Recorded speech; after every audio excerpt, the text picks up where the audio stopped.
બિહાર ચૂંટણીમાં એનડીએની ભવ્ય જીત બાદ સુરતમાં ઉત્સવનો માહોલ જોવા મળ્યો હતો। ભાજપા કાર્યાલય બહાર કાર્યકરો દ્વારા ધૂમધામભરી ઉજવણી કરવામાં આવી હતી।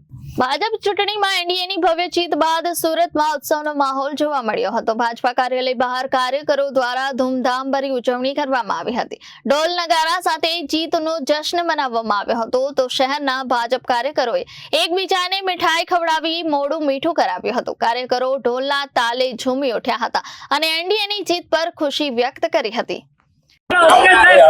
આજના બિહાર ઇલેક્શનના રિઝલ્ટ ઉપર એનડીએ જે રીતે આગળ વધી રહી છે 201 થી વધારે સીટ ઉપર એનડીએના કેન્ડિડેટો આગળ વધી રહ્યા છે। 243 માંથી આ બહુ મોટો જડહજડતો વિજય છે જે જંગલ રાજની સામે બિહારના લોકોએ જે રીતે વોટિંગ કર્યું છે આ વોટિંગનો પ્રતાપ છે। ભારતીય જનતા પાર્ટીના કાર્યકર્તાઓએ જે રીતે મહેનત કરી છે, જે રીતે માનનીય કેન્દ્રીય મંત્રી અને બિહારના સહપ્રભારી CR પાટીલ સાહેબને 78 જેટલી સીટની જવાબદારી આપવામાં આવી હતી। એમાં 74 થી વધુ સીટ ઉપર અત્યારે કેન્ડિડેટો આગળ છે। એમાં ભારતીય જનતા પાર્ટીના અને એનડીએના કેન્ડિડેટો પણ છે।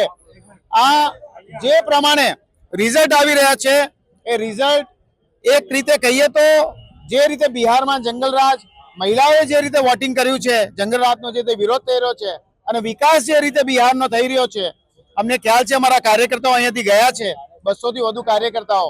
એમનું કહેવું એમ હતું કે જ્યારે આ એરપોર્ટ શરૂઆતના વર્ષોમાં આજથી જ્યારે આ જેડીયુની સરકાર અને જે રીતે ભારતીય જનતા પાર્ટીએ સંયુક્તપણે જે રીતે કામો કર્યા એ કામોને કારણે ત્યાંના એરપોર્ટોથી લઈને રોડના ડેવલપમેન્ટ દેખાઈ રહ્યું છે અને એના જ કારણે આજે આપને આ રીતે રિઝલ્ટ દેખાઈ રહ્યું છે।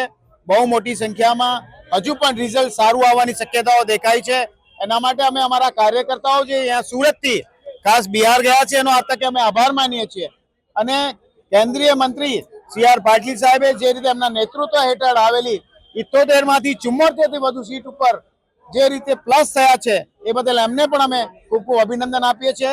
માનનીય વડાપ્રધાન શ્રીની નેતૃત્વમાં જે રીતે આ ચૂંટણી લડાઈ છે, નરેન્દ્ર મોદી સાહેબના વડપણ હેઠળ જે રીતે આ ચૂંટણી લડાઈ છે એનું રિઝલ્ટ આપ જોઈ શકો છો।